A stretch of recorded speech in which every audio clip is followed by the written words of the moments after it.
Hello students, my name is Rajan Kumar and you all are watching Rajan academy of education. आज के इस video में हम लोग बात करने वाले हैं unit 8 fundamentals of kinesiology and biomechanics in sports. तो चलिए स्टार्ट करते हैं।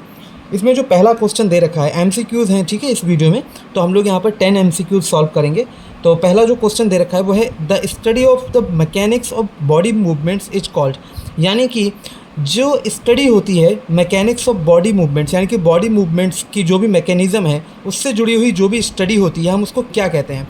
देखिए, इसमें जो 4 ऑप्शंस हमें दे रखे हैं, इसका सही आंसर, उसमें से सही आंसर हमें बताना है।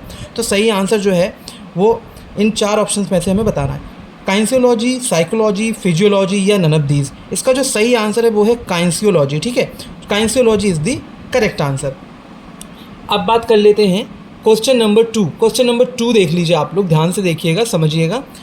The study of the mechanical laws, यानी कि जो भी मैकेनिकल लॉज हैं, नियम हैं, उन, ठीक है, वो जो भी ऐसे नियम, ऐसे मैकेनिकल नियम, मैकेनिकल लॉज जो हमारे मूवमेंट या स्ट्रक्चर से, ठीक है, हमारे मूवमेंट या स्ट्रक्चर से जो है जुड़े हुए हैं, उनकी स्टडी करना क्या कहलाता है? क्या उनकी स्टडी करना फिजियोलॉजी कहलाता है, या साइकोलॉजी कहलाता है, या बायोमैकेनिक्स कहलाता है, या नन ऑफ दीज कहलाता है?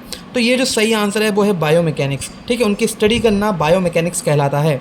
ओके, अब बात कर लेते हैं क्वेश्चन नंबर 3, ठीक है। थोड़ा सा मैं सही से कर लेता हूँ इस कैमरे को। क्वेश्चन नंबर जो है 3 देख लेते हैं। यस, 1 सेकेंड लगेगा, sorry for the inconvenience friends. Yes, okay. तो यहाँ पे जो 3rd क्वेश्चन है वो आप लोग ध्यान से देखिए, सही से देखिए। तो 3rd क्वेश्चन में कह रहे हैं science concern with the internal and external forces acting on a human body and the effects produced by these forces. अब ये जो डेफिनेशन दी गई है, देखिए यहाँ से ये डेफिनेशन दी गई है और फोर्सेस तक यहाँ पर डेफिनेशन जो है कंप्लीट होती है। तो ऐसी साइंस जो कंसर्न है, किससे कंसर्न है? इंटरनल और एक्सटर्नल फोर्सेस से जो हमारी बॉडी पर लगते हैं, ठीक, एंड इफ़ेक्ट्स, जो उनके इफ़ेक्ट्स हैं प्रोड्यूस होते हैं इन फोर्सेस से, ठीक है।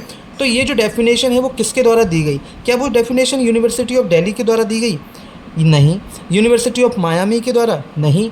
जेम्स जी हे जी के द्वारा, ठीक है, यस, जेम्स जी हे के द्वारा ये डेफिनेशन दी गई। तो यहाँ पर जो सही आंसर है वो है C option. C option is the correct answer. अब बात कर लेते हैं क्वेश्चन नंबर 4 की। क्वेश्चन नंबर 4 में कह रहे हैं the mechanics of biological and specially musculoskeletal activity as in and the locomotion और एक्सरसाइज, ठीक है, and the principles and the relations involve there in. अब ये जो डेफिनेशन आप देख रहे हैं यहाँ पे, डेफिनेशन को अच्छे से समझ लीजिए, पढ़ लीजिए। देखिए, the mechanics of biological and specially musculoskeletal, यानी कि ऐसे मैकेनिक्स जो बायोलॉजिकल या फिर जो और मस्कुलोस्केलेटल एक्टिविटी से जुड़े हुए हैं, ठीक। तो ऐसे मैकेनिक्स और जो भी उनका प्रिंसिपल्स हैं, ठीक है, प्रिंसिपल्स और जो भी रिलेशंस इन्वॉल्व हैं उसमें। तो ये जो पूरी डेफिनेशन दी गई है इस तरीके से लिखी हुई, ये डेफिनेशन किसके द्वारा दी गई आप लोगों को ये बताना है। करेक्ट इसका आंसर जो है वो मैं आप लोगों को अभी बता दे रहा हूँ। देखिए, ऑप्शन हमारे पास दे रखे हैं। ऑप्शन दे रखा है जेम्स जी हे के द्वारा दी गई है, नहीं। जॉन डी लॉथर के द्वारा, नहीं। वेबस्टर्स डिक्शनरी के द्वारा, yes. C option is the correct answer, ठीक है। C option is the correct answer. अब हम बात कर लेते हैं क्वेश्चन नंबर 5 की। क्वेश्चन नंबर 5 में क्या कह रहे हैं? क्वेश्चन नंबर देखिए 5, are bones, cartilages, ligaments, connective tissues and tendons together makes a system called, यानी कि इन सभी चीज़ों को मिलाकर एक सिस्टम बनता है। हमारी bones, cartilage, ligaments, connective tissues और टेंडन्स को मिलाकर एक सिस्टम बनता है, जिसको हम क्या कहते हैं? देखिए, इसका आंसर मैं तुरंत आप लोगों को बता दे रहा हूँ। इसको कहते हैं मस्कुलोस्केलेटल सिस्टम, ठीक है। आप लोग यहाँ पर देख सकते हैं 2 ऑप्शंस और दे रखे हैं, नर्वस सिस्टम, डाइजेशन सिस्टम। मैं यहाँ पर आप लोगों को डायरेक्ट एक आंसर बता दिया है। आप लोग कोशिश किया करें वीडियो को पॉज करके सही आंसर अपने आप लगाने की। और यदि आप लोगों को नहीं आ रहा है सही आंसर, या जैसे अब मैंने ये वीडियो इसलिए बनाई है ताकि आप लोग पढ़ सकें, समझ सकें, लेकिन फिर भी अगर आप लोगों को आंसर ऑलरेडी पता होता है तो आप लोग वीडियो में ज़रूर कमेंट करें, और नहीं पता होता है तो आप लोग कोशिश करें समझने की और फिर उसका आंसर दें। और फिर भी अगर नहीं आता है तो इस वीडियो से आप लोग जो है आंसर पा सकते हैं, ठीक। Musculoskeletal system is the correct answer. अब बात कर लेते हैं क्वेश्चन नंबर 6, क्वेश्चन नंबर 6 आप लोग यहाँ पर देख लीजिए, ठीक है। क्वेश्चन नंबर 6 में क्या कह रहे हैं समझ लेते हैं। क्वेश्चन नंबर 6 आप लोग यहाँ पर देखिए, बोन्स ऑफ रिस्ट यानी कि कलाई की जो हड्डियाँ होती हैं और जो फिंगर्स की हड्डियाँ होती हैं, ठीक है, fingers are the type of, वो किस तरीके की हड्डियाँ हैं। तो क्या वो फ्लैट एंड थिन बोन है, स्मॉल बोन है, या स्यूचुरल बोन है, या नन ऑफ दीज।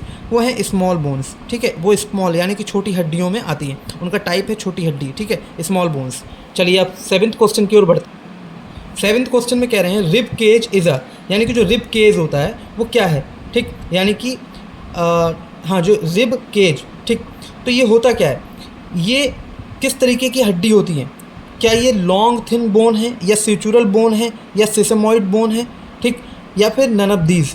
तो आपको सही आंसर बताना है। तो ये है लॉन्ग थिन बोन, ठीक है, ये जो रिब केज होता है, ठीक, ये रिब केज जो होता है वो लॉन्ग थिन बोन इसका टाइप होता है, इस तरीके की ये हड्डियाँ होती हैं, ठीक है।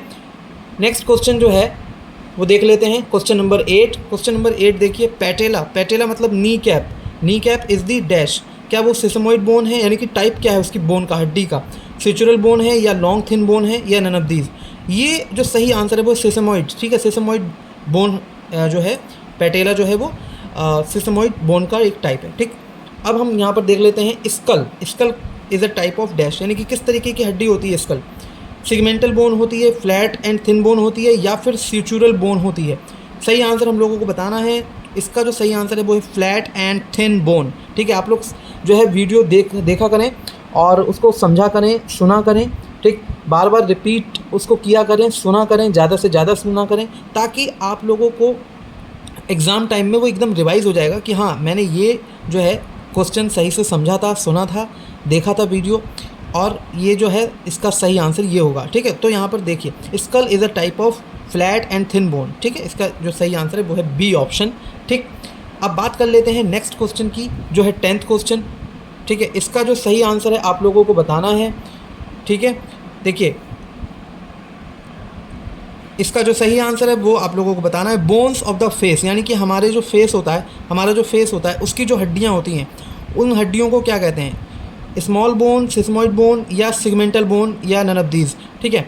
ये आप लोग बताने की कोशिश कीजिए अपने आप, ठीक। इसका मैं आप लोग कमेंट सेक्शन में आप लोग मुझे बताइएगा क्या इसका करेक्ट आंसर है, देखते हैं कौन सही आंसर दे पाता है। चलिए देखते हैं, तो नेक्स्ट वीडियो में मिलते हैं। Thank you so much for watching this video, please subscribe the channel if you like the video.